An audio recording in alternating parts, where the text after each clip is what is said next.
Hello, everybody, and welcome in to another episode of the Couch GMs podcast. It is Monday, December 30th, 2024. I'm your host, George Kurt, joined by the one and only Cody Roadcap. Last episode of a busy 2024, Cody. How you doing? I didn't end the year with a bang, at least in my fantasy matchups, 0-2. The Packers looked terrible in their loss. Pretty miserable weekend in football all around in a lot of the games, but looking forward to a strong start to 2025 on Thursday. Yes, looking forward to a strong start for us in 2025.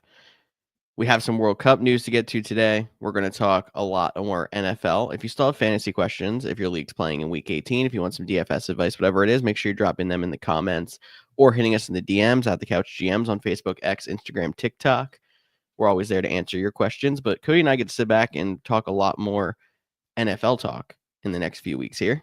So make sure you're joining us live Mondays and Thursdays at 6:30 to talk with us about what's going on in the world of the NFL. Cody, why don't we start off checking on the Couch GMs World Cup?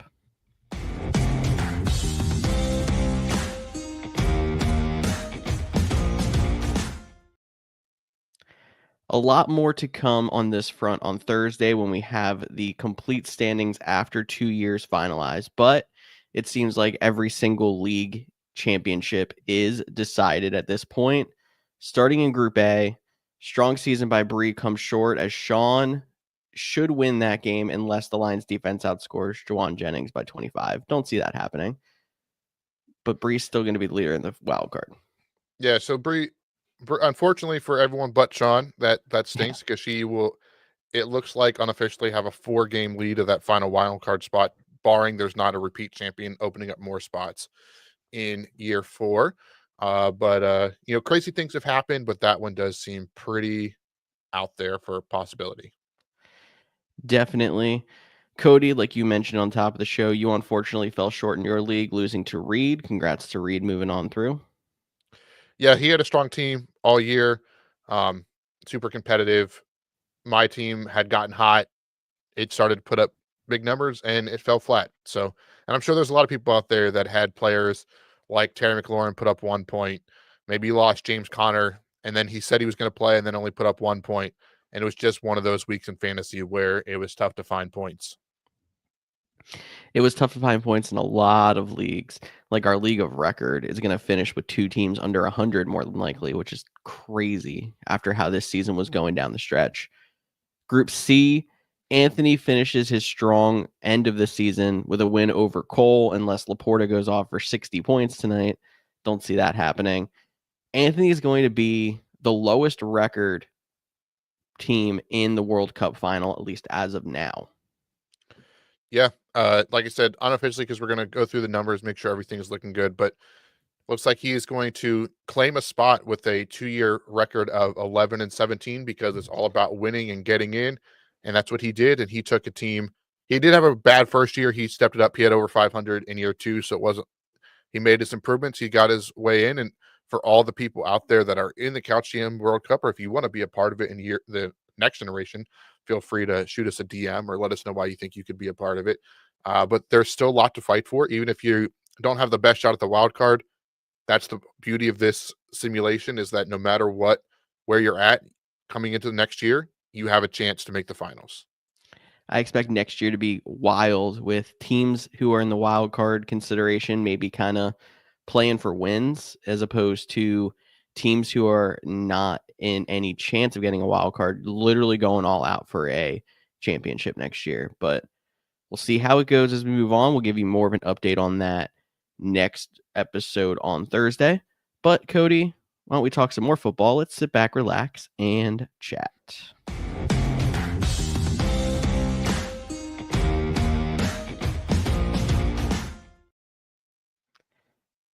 I think we mentioned it a little bit in the last segment. It seemed like everybody this week was hurt.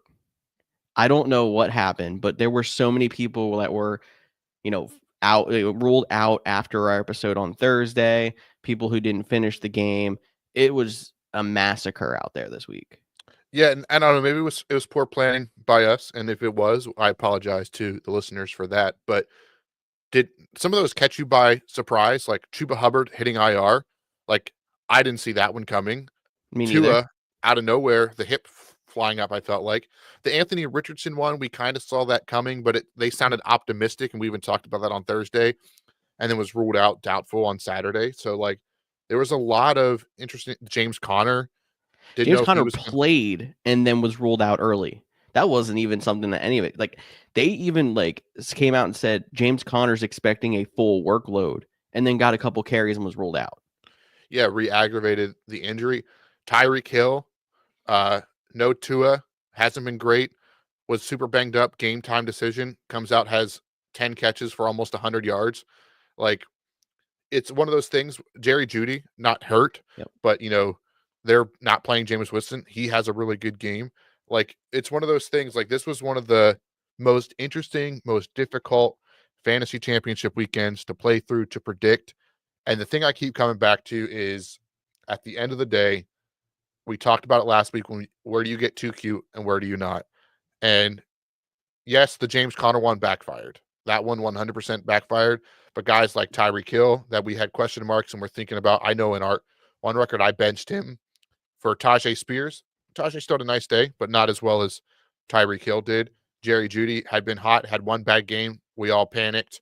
Like, even Patrick Mahomes banged up. Like, there was some good players out there that we just floated away from. And when it comes to you got to play the people that got you there. And then on top of it, like, just even narrowing down to one position, I feel like there was no quarterbacks to play this week. Like, if you were someone that had Jalen Hurts or were somebody who was streaming quarterbacks, the amount of teams I saw starting Bryce Young, Drake May this week in like championships or third place games was absolutely insane. Imagine losing to Mason Rudolph. That's even better. You lost to That's not. Mason Rudolph. Yeah, because you know what I did when I saw that Tyler, who's not here today, played him in our League of Record championship, barring a 40-some point between Burt, Purdy, and Debo. So it's in It's the realm of possible, but not possibility, likely. but not likely. He will get the title. Congrats to him. He was the best team all year. He definitely deserved it. We both had stinkers in the championship round. No harm, no foul. But he had Tua and Anthony Richardson. Saturday morning, I get those back-to-back tweets. I'm like, I'm hitting the waiver wire. And I was debating, do I just go through everybody and see how quick I can turn these people around without them, not actually hitting the waiver system?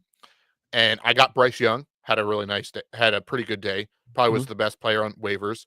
You had already picked up Drake. Maybe it I wasn't already that picked league. up Drake May because I was without Hurts in the third place game. Yes, you had already picked up Drake May.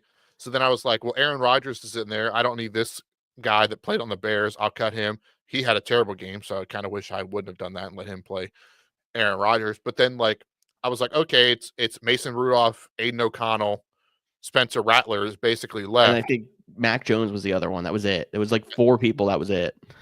And it was like, okay, well, I got to wait a little bit so these people don't, it's not like the instant drop, they're back to free.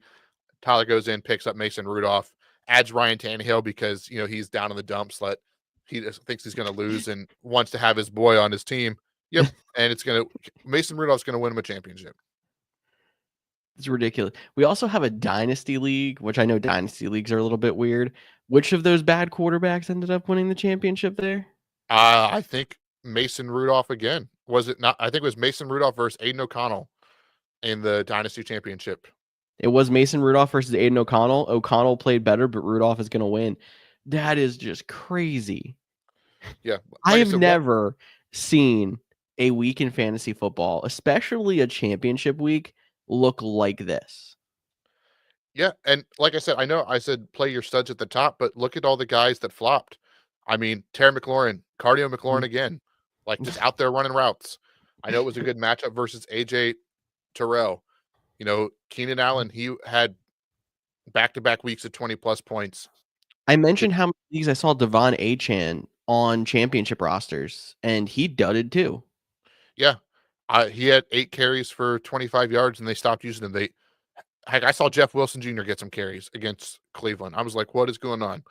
Like, it was just one of those weird random weeks in fantasy that you hope happens in week 7, happen in championship weekend this weekend. And hopefully, don't get me wrong, there's points out there. You play Joe Burrow, you're probably looking great. You Yeah. played Lamar Jackson, you probably had a nice day. Did you get T. Higgins anywhere? Yes, Reed had T. Higgins. There you go. See? T. Higgins, I think, was the top scorer of the week. So Reed had T. Higgins and Lamar Jackson, and they put up 2/3 of the amount my whole roster put up this week. So, Ben, it's just a incredible, like, head scratching fantasy, and like, I know we're going to talk through the games. We can start with the Colts Giants one, because who saw the Giants putting up 43 points on the Colts? I did not. The Giants also lost control of the 1 seed.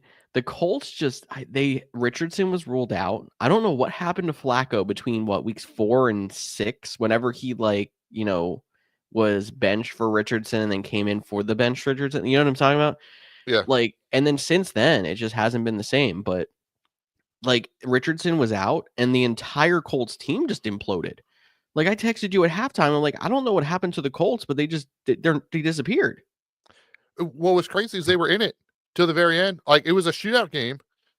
And I did mention on Thursday, like, if when we talk about Anthony Rich, if Flacco doesn't go, like, I like Michael Pittman, and he had one heck of a day. I didn't Yeah. take my own advice.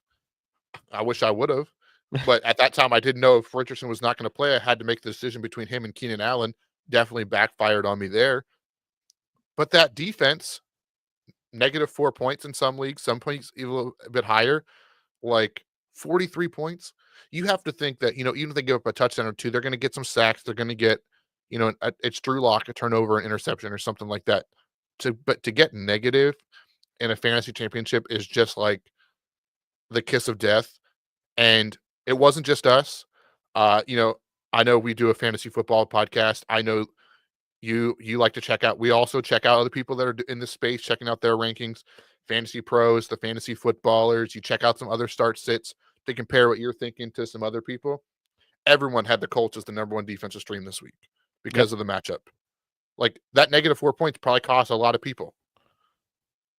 It did. And it's funny because then there's people on the flip side who are just playing your studs at defense. And I actually faced the Steelers defense somewhere who also got -1. I'm going to lose that league, go figure. But it's strange how. Yeah. And the Bills, their defense hasn't been that great. They've been giving up a lot of points. The Jets, had started to come around, and they end up getting 18 plus points. Seattle, their defense have been giving up some points too. Obviously, they're playing Chicago. That matchup is still good. They get 17, 18 points in a defense. And at the end of the day, those defenses are what helps I kind of believe that you should just get rid of defenses and kickers, but we're going to We're start with moving. We're adding defenses into here now too. some people. Okay. It's not as, I think there is some, the volatility of them is not as bad as kickers. So I've definitely started to hear of more and more leagues going to just doing skill position players and doing the offensive scoring and stuff like that. I do like the defensive aspect of it. So I almost wish, though, the point system might be a little bit different for defenses. I haven't thought deep down about that, but that is something I've heard a lot of people start to advocate more for as over the last couple of years, as now that kickers are making their way out of. I mean, kickers, they're all over the place as well in general. I mean, look at Brandon Aubrey, 18 points last week, 1 point this week. Man, if he would have hit that 61-yarder, could have made the difference. But he hit the crossbar. No, he hit the upright. That would Sorry, have been good upright. from 70 if it was straight. Yeah, if it was straight in that, which was funny because a friend of the show, Kempy, was at the game and sent us a video during pregame and was like, with this wind, Aubrey could break a record. Now, granted, 61 wouldn't have been the record, but it had the distance. Like, The funniest part about that, I don't know if you heard this from him, that was in the opposite direction of the wind. I mean, the wind had died down at that point, but that wasn't even the direction he was talking about. that's crazy. But yeah, I mean, just so many different players falling up short. I mean, the Colts Giants game, like, it was a terrible game for their defense, but if you had Malik Neighbors, that was one heck of a game for him. If you had Jonathan Taylor, Michael Pittman, they had great games. Tyron Tracy, still about his average, 8 to 12 points, but at first, like, I did love, I don't know if you saw this at the game. They showed he had a 40-yard run. I think Red Zone went to it. They're like, he has a 40-yard run.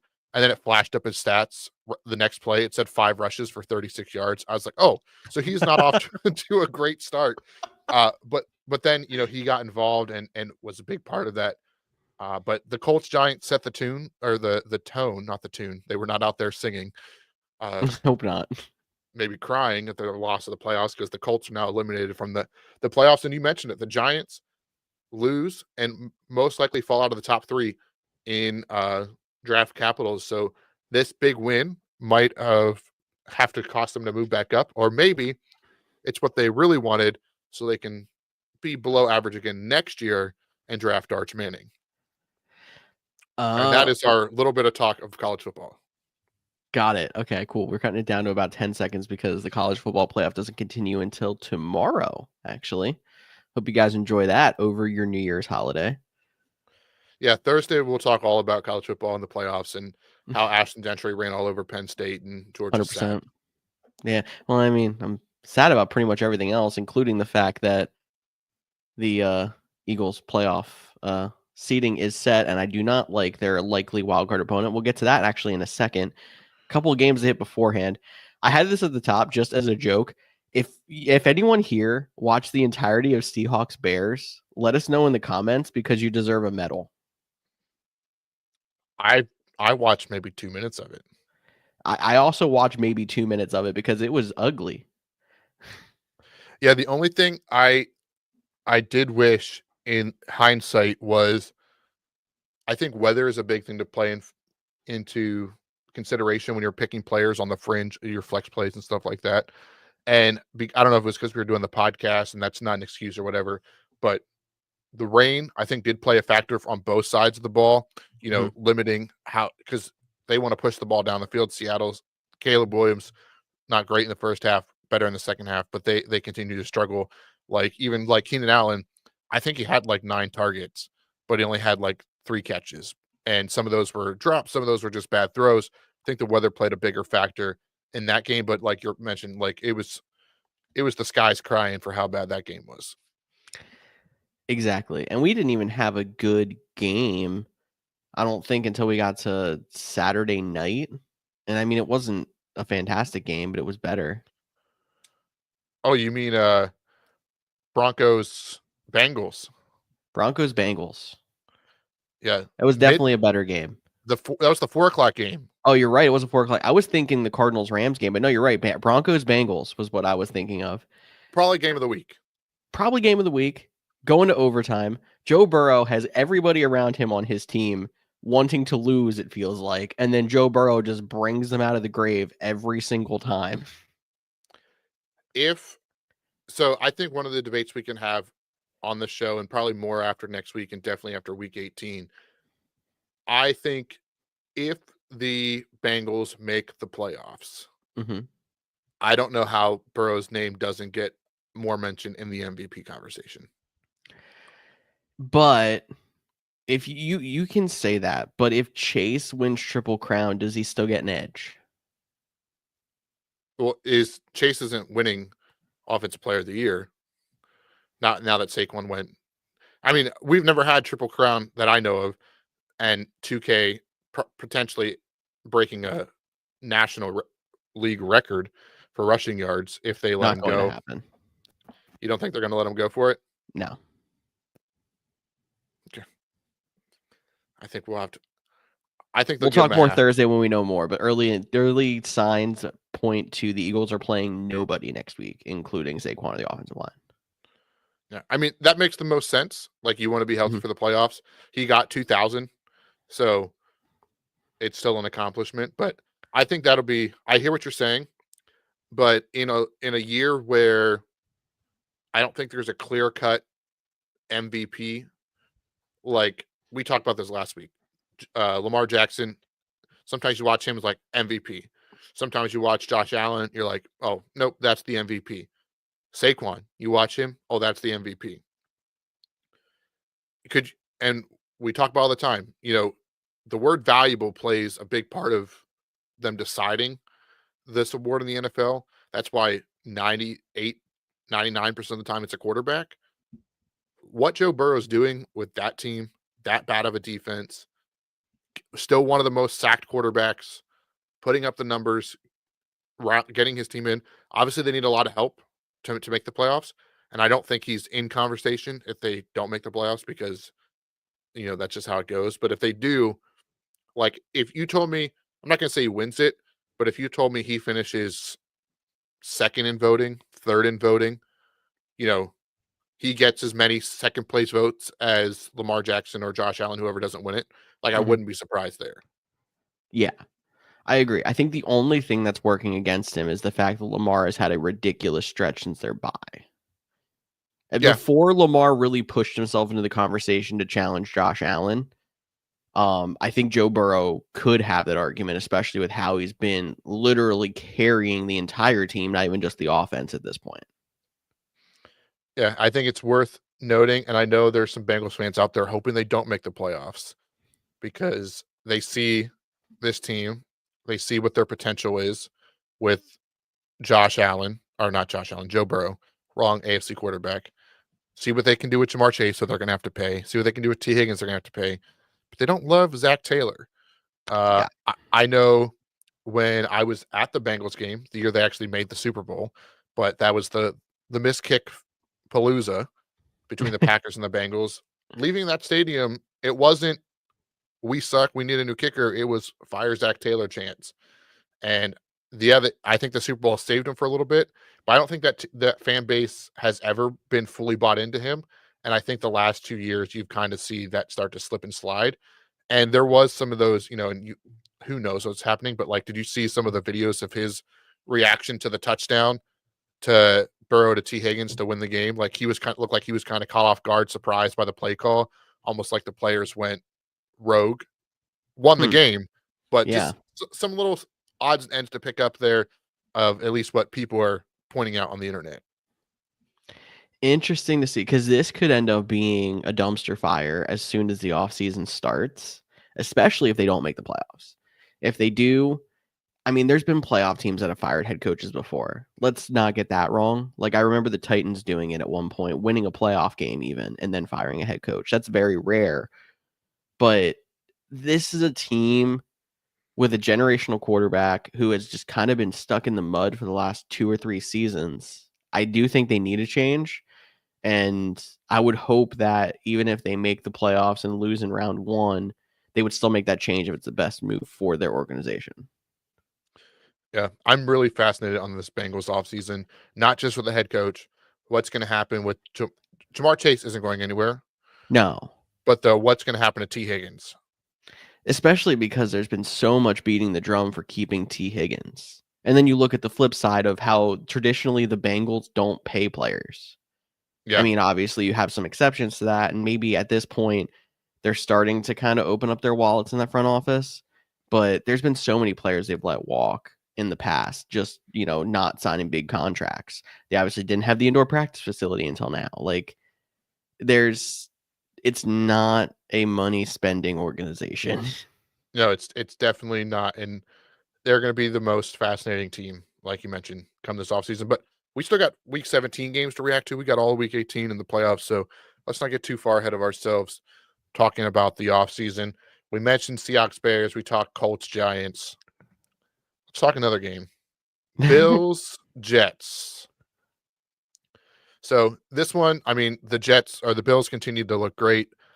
They clinched the number 2 seed, similar to how the Eagles did.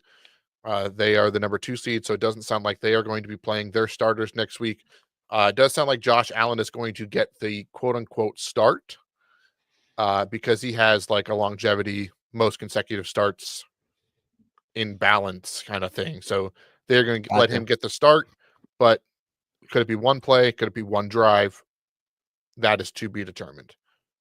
The only thing I I really could want to, see them doing a drive preseason esque kind of thing.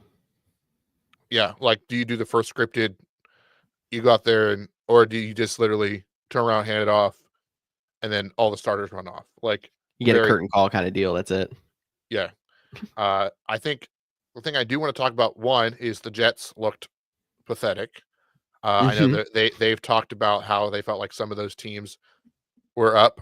I know I don't remember what player it was in reference to, but I saw this online too, which I love that I'm just spewing stuff that I've seen online without source facting and checking it. But in today's age, you have to. But we're gonna pretend it was real. Sauce Gardner posted something on Twitter, or I'm sorry, Instagram. Someone commented, I think it was about T. Higgins. T. Higgins, maybe it was another player, about tell that man to come to the Jets. And he's like, I'm not doing that. So, like, that's not a great look. Mm.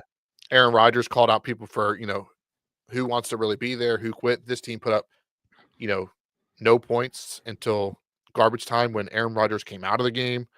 Uh, but Aaron Rodgers, and be something to monitor next week Hmm. too, because Aaron Rodgers is sitting at 499 career touchdown passes. Ooh. It's hard to imagine him not getting to 500 or like walking away from the. I know 500 is not like, I mean, it's a huge milestone. Like, there's only a handful of quarterbacks that are in that stratosphere. But like, I don't think it's like, oh, I'm at 499. It's gonna make me. That's the reason I'm coming back to play for a whole year. Uh, but in a game where it's 40-0, and then you bring in Tyrod Taylor and you go down and score 2 touchdowns, and that was one of 3 quarterbacks. Allen got one. Heck, Mitch Trubisky got a touchdown in this game. Nice. Like, that was a tough look for him, and I think that's something to pay attention to next year to see if he does hit that 500 milestone. Because I think if he does hit it, while it won't bring him back, it could push him away. Do you really think that could push him away? I still keep hearing so many things about Rodgers is going to be back, and there's not really much on the other side, at least from what I'm hearing in my universe. I know there's questions on, like, is he going to be a Jet or not, and I keep hearing mixed, versions of that. But it seems like from everything I'm hearing, he's going to be back next year somewhere, probably in Minnesota, because you know how that works. Like, that's how Packers quarterbacks go. Yeah, it sounds like, I mean, with him, it's, well, he's going to take some time after the season to think about it. So that's basically what. He's going to go back into the dungeon. I don't think he's going to go back into the dungeon, but who knows what's going to happen. I do know there's reports out there that he's willing to, quote unquote, mentor a young quarterback. So, you know, if the Jets, because they don't have one of the, top 5 picks at the moment, yet, but maybe they wanted to take, the second or third quarterback available, let him sit a year behind Aaron, and then come in, start after that. So I think we'll have to wait and see. There's a money factor involved in all of this as well. I'm just saying, if you're in that 500 club, it's like, okay, I'm a Super Bowl champion. I've thrown over 500 touchdown passes. My year coming off of a torn Achilles wasn't great, but I did that. Like, what more else do I have to prove? And unless you think the Jets can really win a Super Bowl next year, like, I think that's going to be the big factor with him. Like, where are we at in New York? Can they win a Super Bowl? Can they not? Can I get to somewhere that can? JJ McCarthy, meet your new mentor. His name is Aaron. He owns the Chicago Bears. I mean, I don't even, is JJ McCarthy even going to start? Like, the whole Sam Darnold thing. I know we're talking a lot of like offseason questions, but after that, the Packers Vikings game, which was, the scoreboard says it was much closer than the actual game was. Yeah. Although, shout out to the Packers for finally finding some life and fighting their way back into that one. The Packers are now have 5 losses to the 3 teams ahead of them, and the way it's shaping up, the 3 teams they will have to face if they go on to want to make a Super Bowl. So, could be the ultimate comeback story. But the way they played against the Vikings looks like they are just a tier below those top 3 NFC teams. But Sam Darnold continues to play well. And Minnesota, I don't know if you saw the video of him, because Sunday Night Football would not stop showing it, of them celebrating and lifting him above the shoulders and splashing with water. I'm like, guys, you didn't even clinch anything. Like, why are you celebrating so hard to beat the Packers? Like, Yeah. you were the better team going in. Like, I don't understand. But that team loves them. And I'm so fascinated if Sam Darnold gets franchise tagged, or if he gets a contract, and if this becomes, Geno Smith 2.0 or Daniel Jones 2.0. I don't know. With Kevin O'Connell and the weapons, I don't think it can be as bad as Daniel Jones. Like, I think Sam Darnold No. has proven he's more consistent enough as a passer to, get be a solid quarterback. And I know they just drafted a guy in the top 10, but the way he played, it would be a hard sell to move on from him, I think. It would. I mean, it's a little bit of a pickle they put themselves in because they drafted a quarterback so early, but they could also decide they want to go with Darnold not being that old and then flip McCarthy to a quarterback needy team. But I think this season has kind of um put him into the conversation along with like I'm trying to think what's his name in San Francisco. Brock Purdy, No, coach.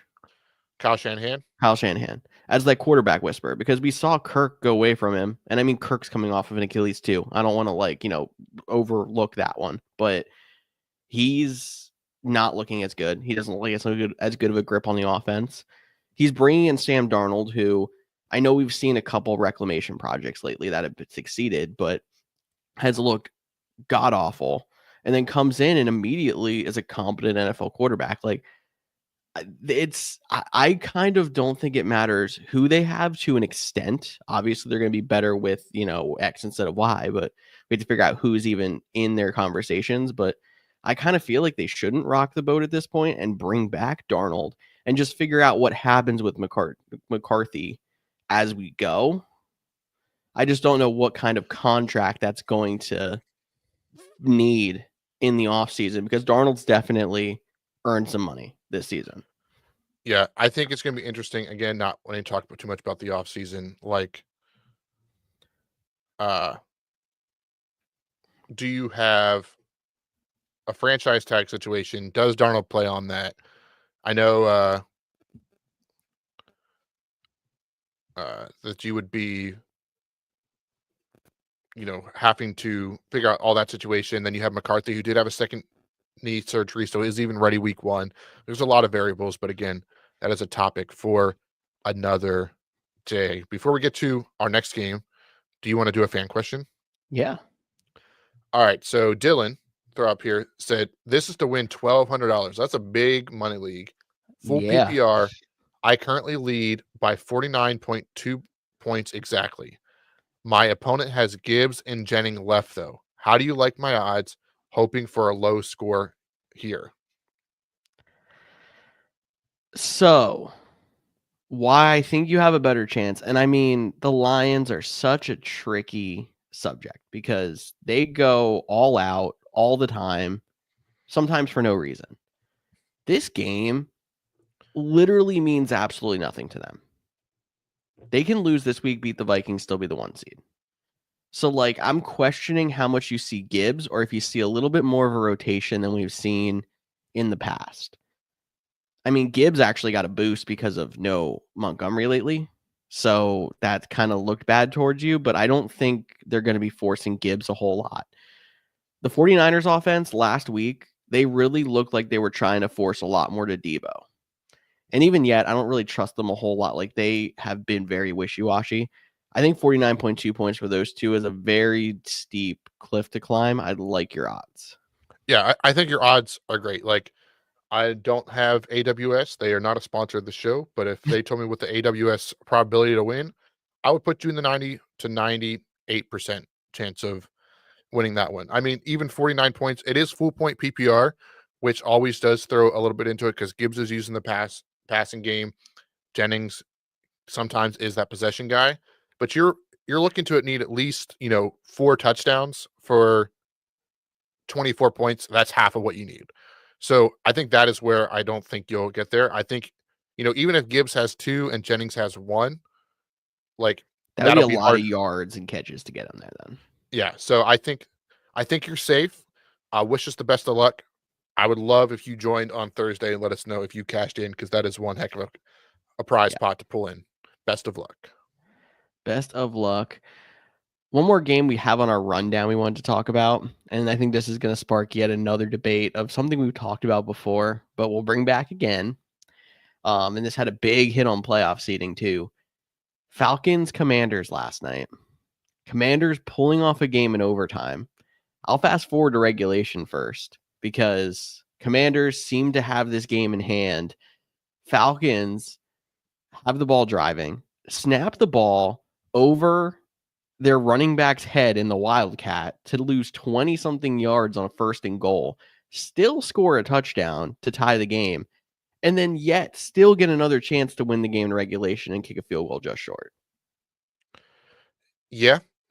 So, which they also had poor clock management. I don't understand why in the world we can't have coaches understanding when to call timeouts.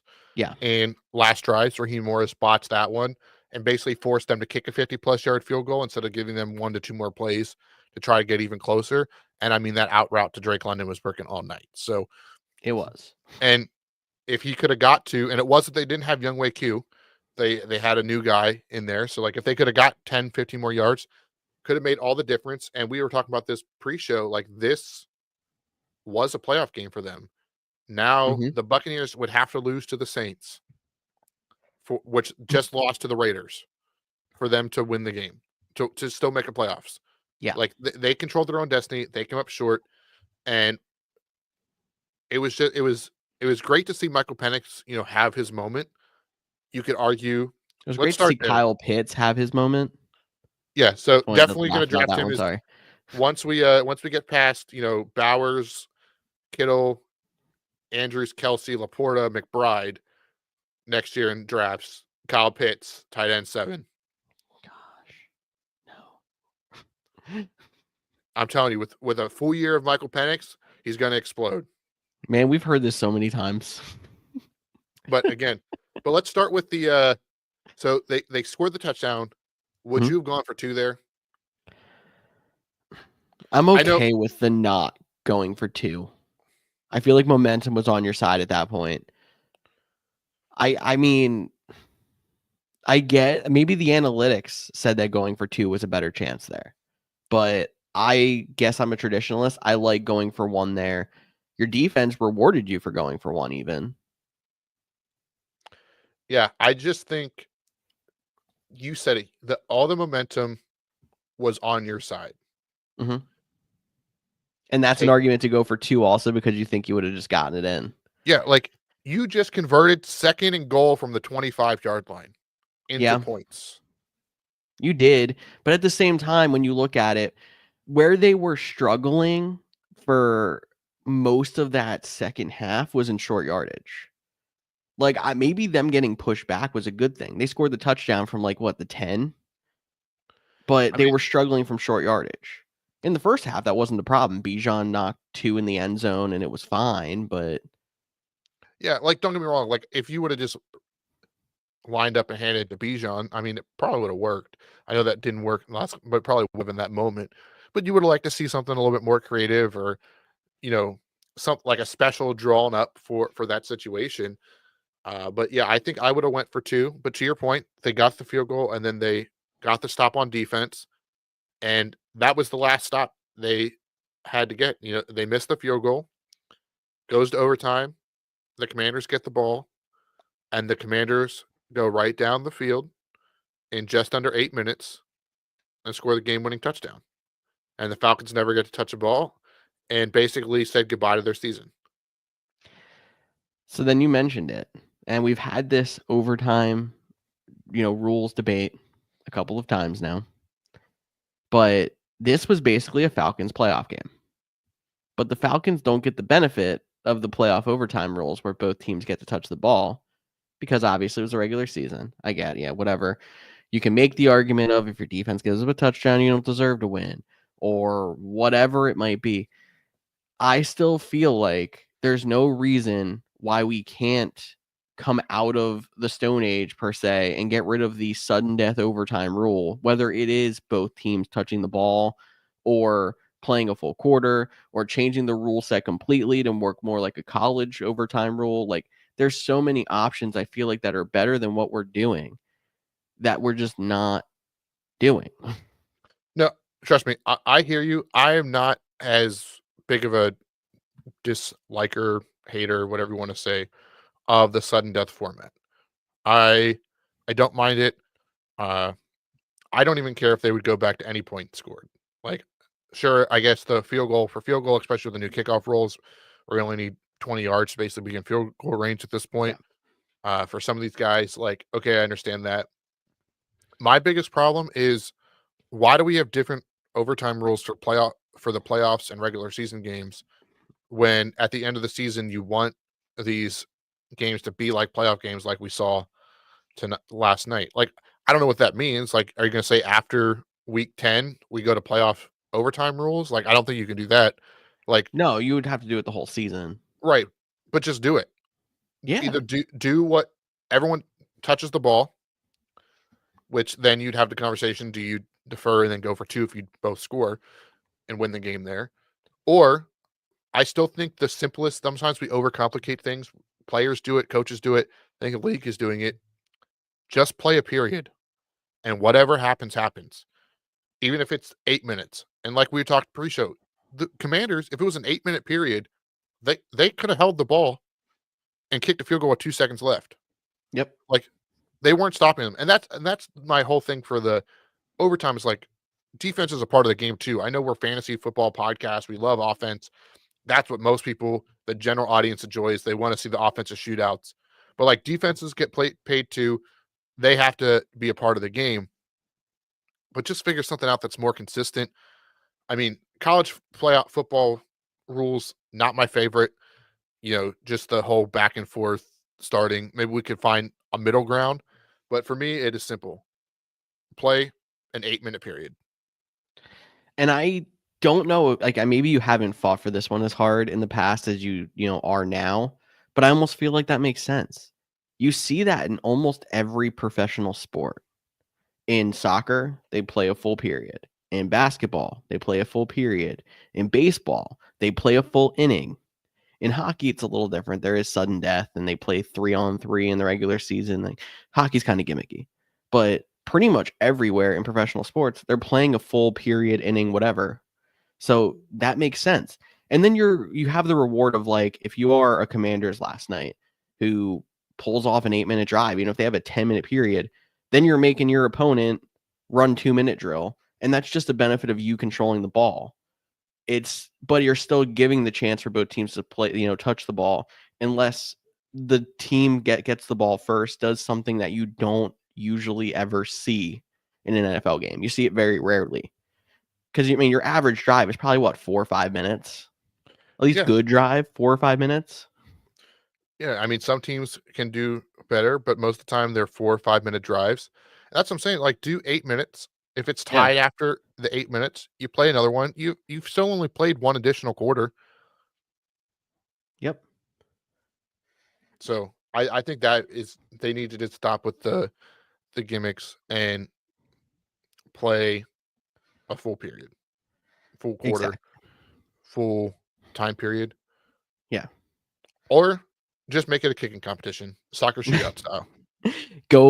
So either don't be gimmicky or Or be be the the most most gimmicky. Exactly. You read my mind. That was my next word of advice. Well, if there's kickoffs, kicking Free kicks. competitions, free kick competition, that would be very interesting. And that would put more value on the kicker position, but I don't know if that's really the way to go. All right, pass, punt, kick competition. Quarterbacks start at the goal line. They throw it as far as they can. Then the punter punts it, and then the kicker has to make the field goal. Interesting. But the caveat is the furthest field goal wins. So do you go for a chip shot to guarantee you make it, or do you shank one, have to kick a bomber to guarantee the win? Let's get real gimmicky. Okay. George's like, I don't know what to say. I don't know what to say. That's the craziest thing I've ever heard. I'm actually kind of about it, but that's the craziest thing I've ever heard. I'm gonna get Kempy to work that into the Kemper Bowl fantasy. I don't know how we're gonna figure that out, but we're gonna do that as picking our draft order. Oh, I like that. There we go. I'm gonna text him after the show. Cool. I like it. If you're listening in, Campy, drop a comment and be like, "That's a great idea." So like I said, that game, that Falcons Commanders game, really affected the playoff picture for multiple reasons. But why don't we give a quick rundown of the NFL playoff picture? Do you want to start with the AFC or the NFC? Let's start with the AFC. All right. AFC side, We do know the Chiefs are locked into the 1 seed. We do know the Bills are locked into the 2 seed. 3 seed is our first question. The Ravens control their own destiny. A win in Week 18 puts them in. A loss and the Steelers win would put the Steelers in the 3 seed. So, and the Texans are locked in the 4 seed? They The cannot jump? Texans are locked in the 4 seed. Okay. So then current 5 seed is the Steelers. We talked about them having a chance to jump up to the Oh, look, there's Kempy. See, how about it? Hey, Sorry, got oh, distracted by the comments. you're good. New Um, who to be joining in. exactly. And then Chargers punched their ticket to the playoffs. The current 6 seed, they have a chance to move up to 5 with the Steelers loss and a win, but a lot going on there. The 7 seeds where we get interesting. We got the Broncos currently in 83% chance to make the playoffs as of now, according to NFL.com. On the bubble, we have the Dolphins and the Bengals. So Bengals have the worst shot. They would need losses by both the Dolphins and the Broncos. Broncos control their own destiny. Dolphins would need a Broncos loss.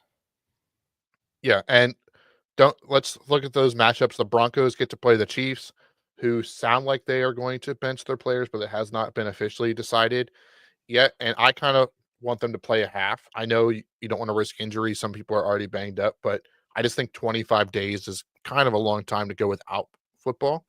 Agreed. That I would kind of want to see them get a drive or two, treat it like a preseason game. Still go through the motions, but get out early. Kind of, and will that be enough? Or can Carson Wentz ruin the Broncos' hopes? That would also be fun to watch. And we'll see who their round 2 opponent ends up being. It more than likely is going to be what? Texans, Steelers, Chargers. They've beaten the Chargers twice. And the other two, like, I don't have much hope against the Chiefs for any of them. So, Yeah, I mean, I guess the one that could be interesting, right, barring some upsets or something like that. But let's say the Ravens get pushed to the 5 seed and mhm, then beat the Texans. beat the Texans, so they would go to Kansas City. That would be the intriguing one. Lost by a toe. Team coming Right. off 24 days rest. That would be But the way interesting. it slates now is we're going to get the Harbaugh Bowl in for that Monday night game Yeah. because why not? That would be something. But that's I have a feeling that's how that's going to go. But other interesting thing about this one, the Dolphins look like they're not going to have Tua again. It sounds like it's going to be Tyler Huntley one more time, But they get to play the Jets, so but they do get to play the Jets. So it's only interesting because like some of these teams have tough matchups. Like the Broncos have a tough matchup against the Chiefs playing nobody. This is why week 18 is chaotic. yeah, and this is also why you should not play fantasy football in week 18. If you want to throw Mhm. some DFS lineups, once you know who's playing and who's not, have a great time with that. But riding on a championship guy, could you imagine if you were Dylan, have that kind of money riding on championship game and don't know who's going to start and who's going to play and if they're going to play a whole game and whatnot? Uh, Definitely a fascinating situation. And then since we're talking, most of the AFC, do you think it's interesting? This is completely off topic, but the whole AFC North plays on Saturday So I think they did that just to, because of the Hard Knock keep show? teams. What was that? Because of the Hard Knock show? That's a possibility. I didn't think of it that way. I mean, No, I think they did it just to put something on Saturday that was intriguing, but it wasn't the biggest draw. Because obviously that Steelers Ravens fight for the division is still something. But you can argue as a Ravens fan, you're now forced to play your starters to make sure you get that division win without knowing how the Steelers did. The Steelers could end up playing for basically nothing but 5/6 seed by the time that they come up. yeah, I was surprised those games weren't going simultaneous Hmm. uh, in some fashion, and we didn't just get you know, some teams that like the Commanders. I know they played on Sunday night, so it would have been hard for them to turn around and play again on Saturday night. But they're just playing to get the 6 or 7 seed. So against the Cowboys. So like maybe put in playoff teams that are just fighting for like wild card seeding, like who the Chargers play. The Raiders, Chargers, Raiders. Yeah, like that's. I mean, I get why they did it. Like Steelers, Bengals is going to pull a crowd. Like obviously that's a big part of it, but that's why I think it might be a deeper cut. Hard Knock show. Get all the recording done in one day. Get to enjoy the Sunday off. I see. So NFL Conspiracy theory. films maybe having some pull on the schedule. Well, and like this week, in all seriousness, there's not a ton of action, right? Yeah. Like, I mean, we and mentioned the AFC, and there's what, a couple wild card seedings and one division, and that's it. yeah, I mean, we were a Browns overtime win away, or not a Browns Holy Bengals crap! overtime went away. But if the Broncos would have won, what I'm Mhm. trying to stutter through here, the whole AFC would have been. It would just been maybe someone shifts around. The It Steelers could and have been the wild card shifting, and that was it. Yeah. yeah. I mean, in the NFC side, everything's locked. It's all shifting. Yeah, The exactly. biggest shift is 1 or 5 Sunday Night Football, Vikings and Lions. Exactly.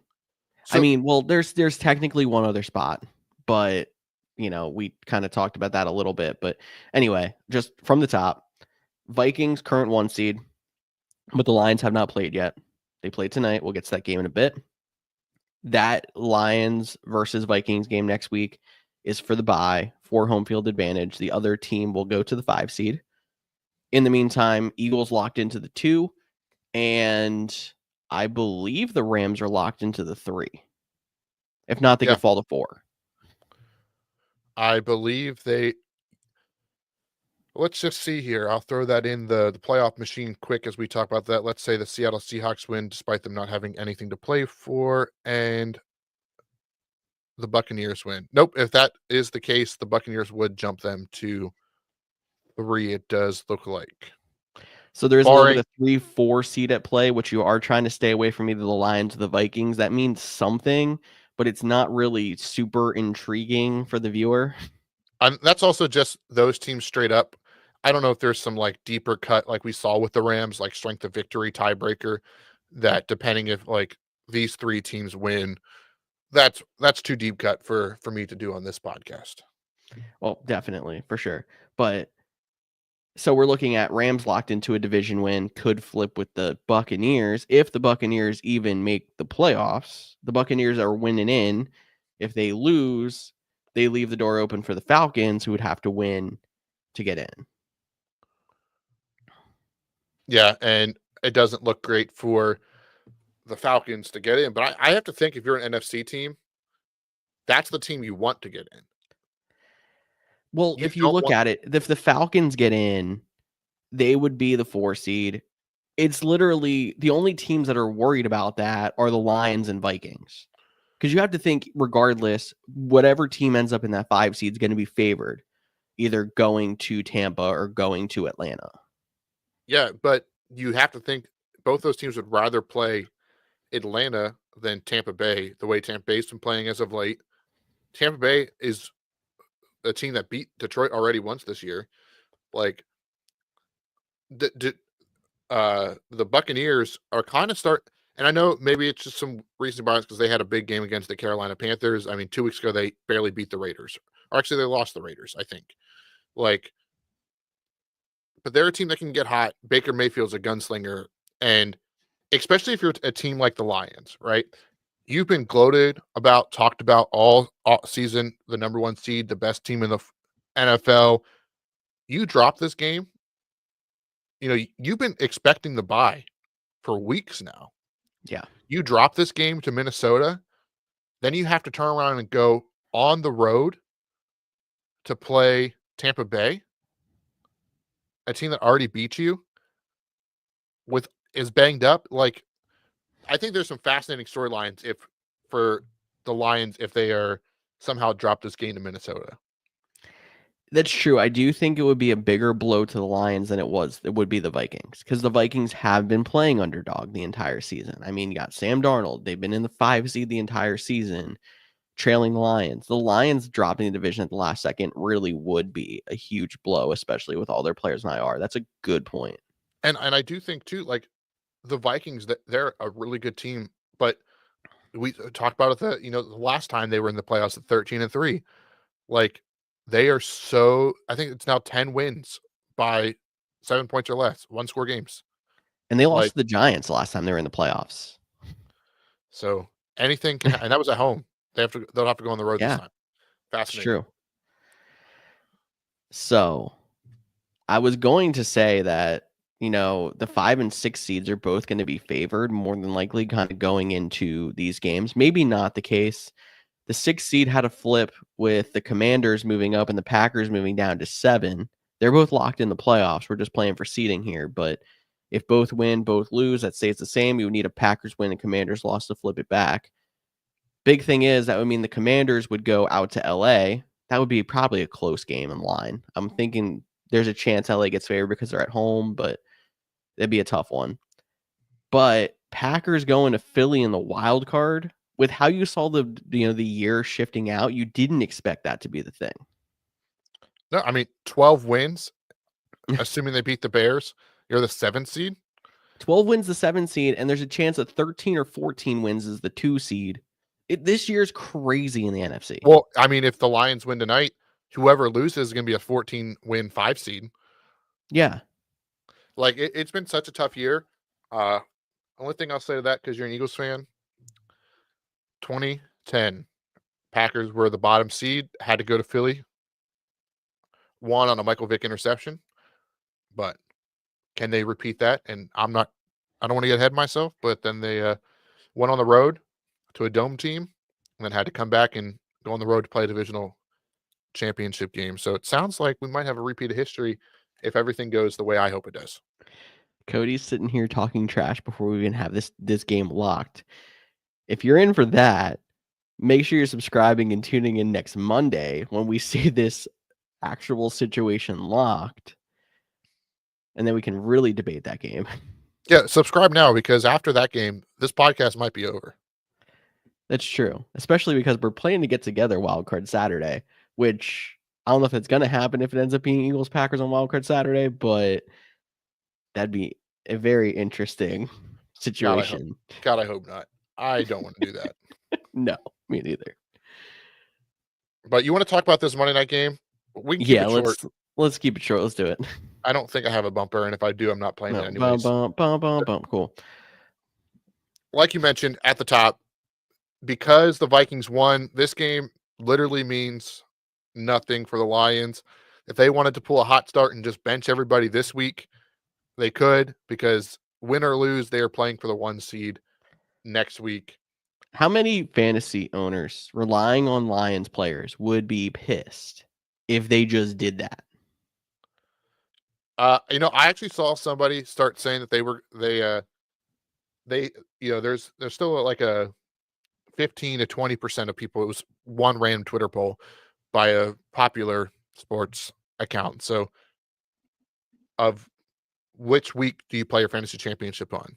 And I was surprised that like 20% of people still play on week 16, the old way, before we extended.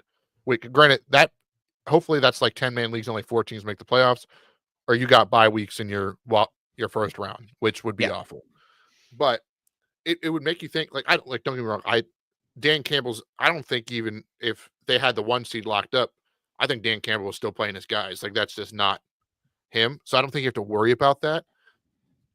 But if they get up 2 scores, like, this team just signed Teddy Bridgewater back to their team after he won a high school championship. Like, yeah, could we see him? Could we get some Hendon Hooker action in here? Like you mentioned, could you rest Jahmyr Gibbs? Maybe not bench Jahmyr Gibbs, but like we see a lot more Craig Reynolds than we expected to. Yeah, maybe he only gets 15 touches instead of 25. Yeah, like maybe Amra only plays 50% of the snaps. Like I think those are possibilities.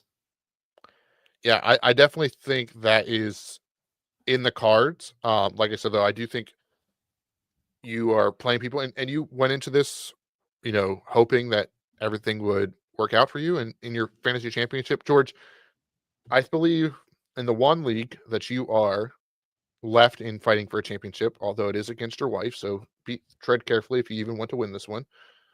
You are how many points away from Sam Laporta coming back to beat you? I'm going to double check really quick, but I believe it is 6. Yes. So you're like, okay, if Sam Laporta wants to take the night off, I'll let Sam Laporta take the night off. Yeah. Even crazier, if she does not beat me in that league, she actually made 3 championships and lost all 3. Well, that would suck for her. It would. And I It's made 2 and about lost. it's 6.7 is the magic number.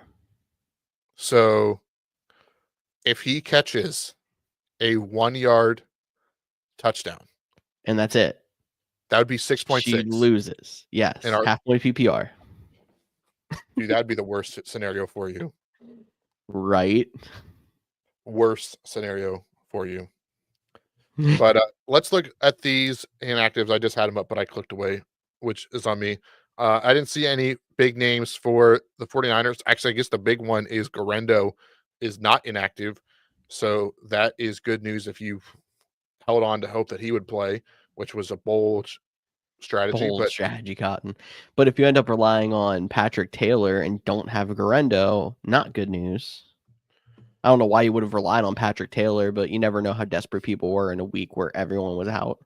so like what if you had Garendo and Debo? So like Debo was like the guy that you weren't gonna play if Patrick Taylor, or I'm sorry, if Grendo didn't go, you're gonna play Debo. If he didn't, you were gonna play. You get what I'm saying. I get Now what they're you're both active. Which one are you playing? Debo or I Grendo? feel like I'm sticking with what I had and going Debo because I'm not 100% sure how much Garendo is going to go. Like, is there going to be a split? That is a good week to say that. Could be. I think that would be worth. Yeah, I think Debo would still be the right play. I think I agree with you. So, and probably after last week, you probably didn't even make the championship game. But if you're playing for third place or trying not to get last, like go ahead and play Grendo if you need to. Like, don't get cute and play Patrick Taylor or something like that. But on the Lions side, Teddy Bridgewater is actually inactive.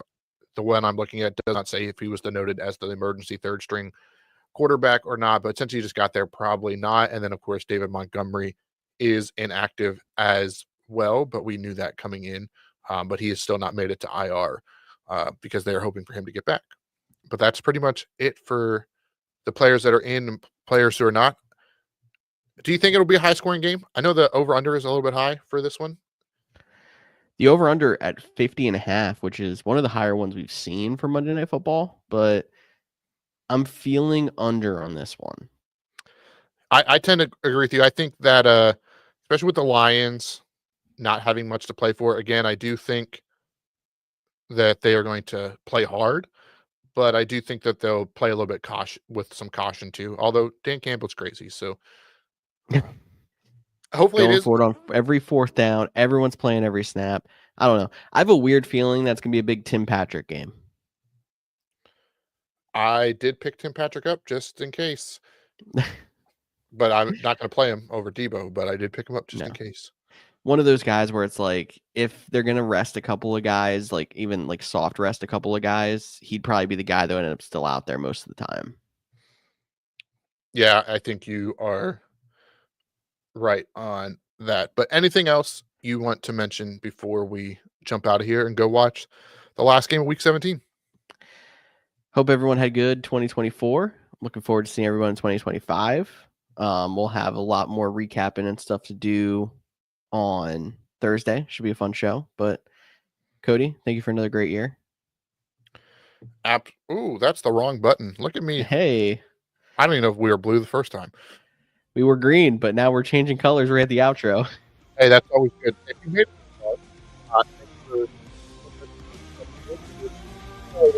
couldn't get my thoughts together, but that's the beauty of this podcast. Don't worry, we're not going anywhere. Best of luck if you have to need something tonight. Go out with 2024 with the championship. That would be great. I'm not going to do that. George's holding out hope. But we'll talk to you all in 2025, Mondays and Thursdays, live at 6:30. Follow us on the Couch GMs, Facebook, Instagram, Twitter, and X, all those good places. I'm Cody Roadcap. That's George Kurth, and we'll talk to you all next week.